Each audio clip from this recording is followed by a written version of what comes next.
Hello everyone, welcome to another episode of the Halo Forge Epidemic. Since we are a channel that is focused on Forge content and of course by that maps, we figured it would be a good idea to bring you guys our first impressions on the new Crimson DLC map pack released for Halo 4 today. So we're just going to be showing you guys some footage on all three of these. This one's called Wreckage. And this was my first game on here. This was the first one I played, and yeah, so I just captured this footage, give you guys a nice little walk through the map, kind of give you guys my first impressions on it. You know, you can pretend it's just like any other competitive map feature, except that 343 made this one. So basically, this map is pretty cool. It's definitely very different than much of anything else you would find in this game or any other Halo game. Of course, if you've been playing Halo long enough, this should visually harken back to burial mounds quite a bit from Halo 2, but you know, the gameplay is quite different. One thing I noticed was while all these maps are kind of larger, you know, they can all support a decent amount of players. This map plays rather small.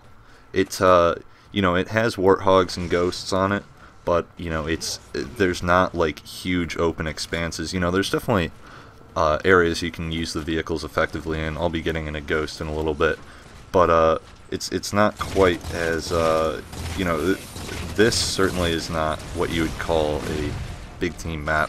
At least not, you know, that's sort of the standard interpretation of what a big team map is. It's you know, it's kind of in between. You can kind of play, you could probably comfortably play a 4v4 on here, and if you really wanted to, you could play an 8v8, I think. So that's kind of cool, you know, you got that variety. But what's really cool about this map, other than, of course, the theme, because it just, you know, looks awesome, is just the nature of the gameplay is very interesting. It's very fast-paced. You know, the map kind of has these different paths around it, that kind of funnel in towards the center, and there's never really, like, you know, there's not like one spot on the outskirts of the map that everything sort of gravitates towards like there is on some of these asymmetrical maps, because this one is very much asymmetrical. But it's you know, it's kind of cool because it goes towards the center.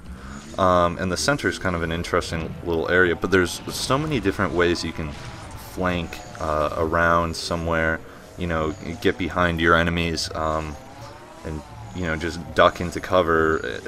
You know, just, I don't know, it's very different. It's very cool, though, and that's something you'll see me doing a lot in this video, I think. Of course, you know, pardon me, I haven't exactly spent much time with this map. I only played it this one time. These are just my first impressions, and I know I'm kind of, you know, don't exactly know where I'm going in this ghost at this point, although I'm pretty sure that guy should have died. At first, I'm pretty sure I splattered him, but whatever. But yeah, it's just very different. It's kind of cool seeing these new maps because they're very different than anything else that's in Halo 4, so it's kind of a breath of fresh air there, but they're also just different from you know, any previous Halo maps. And I know it'd be great to see some old favorites like Terminal or Guardian back, or, you know, maps along those lines, but you know, seeing something new and different, if it works, then great. And I guess it's a little too early to tell how well this works, but you know, so far I've definitely had quite a bit of fun on this map. And, you know, it's very cool. So basically, you know, this wreckage here is just, you know, there's kind of these little positions along here that you can use, but then I'm about to drop into the center and take a shotgun with me, and it just gets brutal. I actually get a killing frenzy, almost got an overkill, all kinds of good stuff, and it's really crazy. And you know, I guess I guess the shotgun is certainly very powerful in the center of the map, but what's kind of cool about this map is that there are these areas in the center here that are very CQC oriented. you know, shotguns, swords, scatter shots are all going to be super useful in here.